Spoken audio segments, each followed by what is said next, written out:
Pondok Pesantren Darut Taqwa dan Dewan Pimpinan Pusat Gerakan Mujahid Penggerak Ajaran Allah dan Rasul Sukabumi menggelar milad sambut Tahun Baru Islam 1446 di Komplek Pondok Pesantren Darut Taqwa Selagombong Ciberem, Kota Sukabumi, Selasa 16 Juli 2024. Selain itu, pengurus pondok pesantren dan juga pengurus DPP Gempar juga memberikan santunan kepada puluhan anak yatim.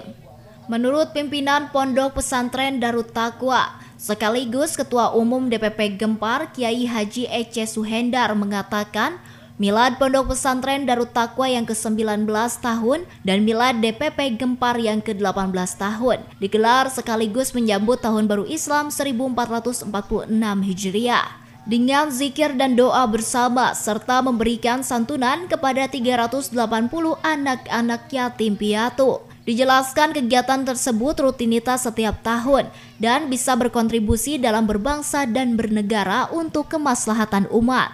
Di mana pada momen bulan ini, alhamdulillah kami di sini rutinitas kegiatan tahunan yang alhamdulillah pada pagi tadi kita ada acara zikir dan doa bersama anak yatim dan langsung menyantuni anak yatim sebanyak 380 orang di acara milad Pondok Pesantren Darut Taqwa dan milad Gempar ini.